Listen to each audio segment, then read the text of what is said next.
سلیم صافی صاحب، کل رات سے مجھے اطلاع ملی، اللہ کرے کہ اطلاع غلط ہو، لیکن جتنی میں نے اس کو تحقیق کی وہ لگتا ہے کہ صحیح ہے کہ اگلی میٹنگ میں فاٹف میں پاکستان کو بلیک لسٹ کیا جا رہا ہے۔ اور اب Pakistan likely to slip into black list of FATF for non compliance.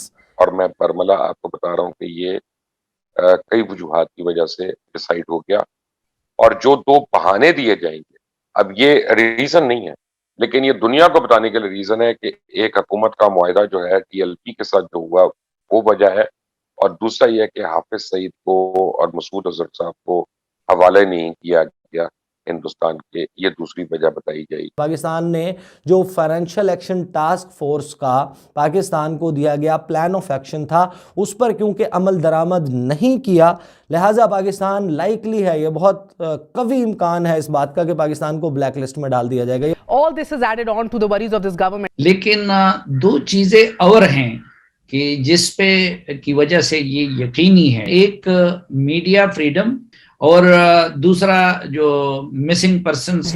تو ناراضگی تو بالکل ہے وہاں۔ تو جب ان حالات میں پرائم منسٹر رشیا جا رہے ہیں تو اس سے امریکہ اور اس کے اتحادیوں کا غصہ اور بڑھے گا۔ آنے والے دن کیسے ہوں گے؟ آنے والے دن تو آج کل کے جو دن ہیں ان سے بھی برے ہوں گے۔ جے ہند دوستو، very warm welcome to Hindustan special channel. 21 فروری کو فائنینشیل ایکشن ٹاسک فورس کی میٹنگ پیرس میں ہونے جا رہی ہے، لیکن اس میٹنگ سے پہلے ہی پاکستان کی جیسے سانسیں رک گئی ہیں۔ بڑی خبر نکل کر سامنے آ رہی ہے کہ FATF اس بار کی بیٹھک میں پاکستان کو بلیک لسٹ کر سکتا ہے۔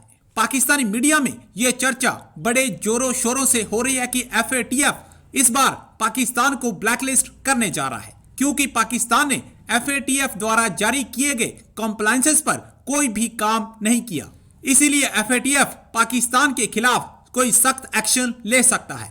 پاکستان جون 2018 سے اپنی آتنکوادی نیتیوں اور منی لانڈرنگ کے کارن FATF کی گرے لسٹ میں ہے۔ اس گرے لسٹ کی وجہ سے اس پر کئی طرح کی پابندیاں لگی ہوئی ہیں۔ اب پاکستان FATF میں بلیک لسٹ ہونے کے ڈر سے بہت پریشان دکھائی دے رہا ہے۔ تو چلیے دوستو، آج کی ویڈیو کی طرف چلتے ہیں۔ تھینک یو سو مچ۔ سلیم صافی صاحب، کل رات سے مجھے اطلاع ملی، اللہ کرے کہ اطلاع غلط ہو، لیکن جتنی میں نے اس کو تحقیق کی وہ لگتا ہے کہ صحیح ہے کہ اگلی میٹنگ میں فاٹف میں پاکستان کو بلیک لسٹ کیا جا رہا ہے، اور میں برملا آپ کو بتا رہا ہوں کہ یہ کئی وجوہات کی وجہ سے ڈیسائیڈ ہو گیا، اور جو دو بہانے دیے جائیں گے اب یہ ریزن نہیں ہے، لیکن یہ دنیا کو بتانے کے لیے ریزن ہے کہ ایک حکومت کا معاہدہ جو ہے TLP کے ساتھ جو ہوا وہ وجہ ہے، اور دوسرا یہ کہ حافظ سعید کو اور مسعود اظہر صاحب کو حوالے نہیں کیا گیا ہندوستان کے، یہ دوسری وجہ بتائی جائے۔ آپ کے پاس اس ضمن میں کوئی اطلاعات ہیں یا آپ کو بھی یہ پہلی بار اطلاع چل رہی ہے؟ مجھے کچھ پاسٹ کی جو ڈیولپمنٹ ہے اس حوالے سے اس کی اطلاع ہے، اور کچھ میں آپ کے ساتھ تجزیہ کر سکتا ہوں۔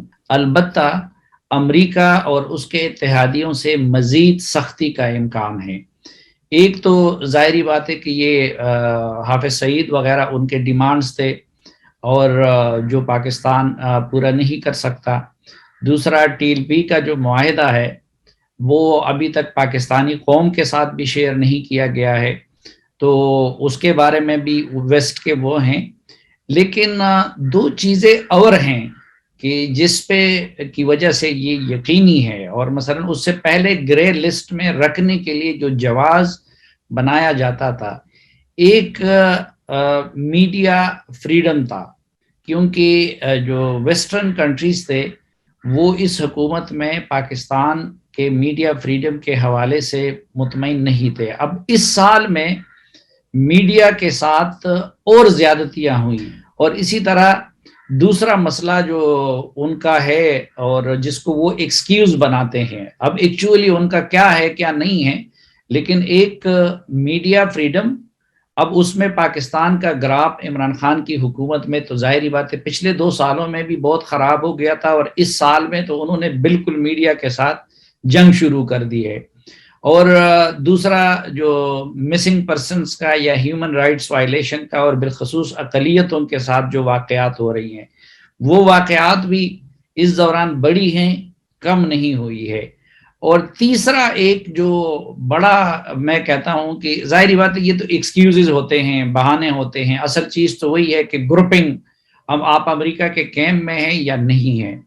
تو امریکہ پہلے سے پاکستان سے لا تعلق ہو چکا ہے، چائنا کے ساتھ اس کی جنگ گرم ہو گئی ہے، اسی کنٹیکسٹ میں وہ انڈیا کا اسٹریٹجک پارٹنر بن چکا ہے. اور میرے خیال میں ابھی جو رشیا کا اس وقت یوکرین کے معاملے پہ رشیا کا تناؤ بھی ہے ویسٹ کے ساتھ، تو جب ان حالات میں پرائم منسٹر رشیا جا رہے ہیں تو اس سے امریکہ اور اس کے اتحادیوں کا غصہ اور بڑھے گا.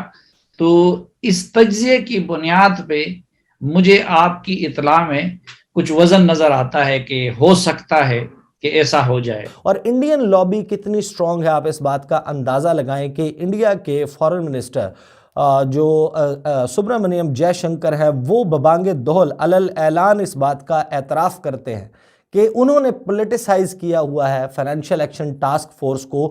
FATF جو ہے اس میں پاکستان کو گرے لسٹ میں جو رکھا گیا ہے وہ انڈیا کی کوششوں اور کاوشوں سے ہوا، یعنی کہ FATF وہ فورم ہے جس کو انڈیا نے یرغمال بنایا ہوا ہے، ہوسٹیج بنایا ہوا ہے، اور اس کے کہنے پر یہ فیصلے کیے جاتے ہیں، لیک کی جاتی ہیں خبریں باقاعدہ. جس وقت FATF کا اجلاس چل رہا ہوتا ہے اس وقت اپنے میڈیا کے ذریعے ایک ماحول بنایا جاتا ہے پاکستان کے خلاف. گروپ آف 7 ہے جس کو آپ G7 ممالک کہتے ہیں، انہوں نے پوری دنیا کو کنٹرول کرنے کے لیے، ان کی آرم ٹویسٹنگ، ان کا کان مروڑنے، ان کا بازو مروڑ کے دیوار سے لگانے کے لیے اس کو بالکل ایک ٹول بنایا ہوا، اور باقاعدہ اب یہ انڈیا کے ہاتھوں میں کھیلتے ہوئے نظر آ رہے ہیں. ANI جو ہے وہ اب کیا رپورٹ کر رہا ہے آپ اندازہ لگائیے کہ FATF کی پلینری جو ہے وہ ہونی ہے، پاکستان کا معاملہ ڈسکس ہونا ہے. پاکستان جو ہے وہ 2018 جون کے مہینے میں جس وقت یہ حکومت آئی اس سے پہلے پاکستان کو ڈالا گیا فائنینشیل ایکشن ٹاسک فورس کی گرے لسٹ میں، اور جو کچھ اعداد و شمار ہیں بلینز آف ڈالرز کا پاکستان کو نقصان ہوا. پاکستان کی امپورٹس، پاکستان کی ایکسپورٹس اس سے امپیکٹ ہوئیں. پاکستان کو بہت شدید جو ہے وہ پاکستان کی اکانومی کو اس کی وجہ سے لاس پہنچا، اور اب Pakistan likely to slip into black list of FATF for non compliance. یہ رپورٹ کر رہا ہے ANI. یعنی کہ ابھی اجلاس ہوا نہیں، انڈین میڈیا جو ہے اس نے فیصلہ کر لیا کہ پاکستان نے نان کمپلائنس کیا. پاکستان نے جو فائنینشیل ایکشن ٹاسک فورس کا پاکستان کو دیا گیا پلان آف ایکشن تھا اس پر کیونکہ عمل درآمد نہیں کیا، لہٰذا پاکستان لائکلی ہے، یہ بہت قوی امکان ہے اس بات کا کہ پاکستان کو بلیک لسٹ میں ڈال دیا جائے گا. یہ بات ANI کو پہلے ہی پتہ چل گئی ہے. یہ جناب head of the FATF plenary and working group meetings in Paris جو اینالسٹ ہیں ان کے، وہ کہہ رہے ہیں کہ پاکستان تو بلیک لسٹ میں جا رہا ہے کیونکہ پاکستان نے نان کمپلائنس کی ہے. پاکستان ٹیرر فائنینسنگ میں اور پاکستان اینٹی منی لانڈرنگ میں جو ہے وہ کیونکہ ملوث ہے. یہ انہوں نے فیصلہ خود کر کے سنا دیا، اور انڈیا بڑا سسٹمیٹکلی یہ کام کرتا ہے. دیکھتے ہیں آنے والے دن کیسے ہوں گے. آنے والے دن تو آج کل کے جو دن ہیں ان سے بھی برے ہوں گے. اس کی وجہ یہ ہے کہ جب ایک حکومت ڈوب رہی ہو تو وہ پھر ہر قسم کا ہر کنڈا استعمال کرتی ہے اور فاشزم کی طرف بڑھتی ہے.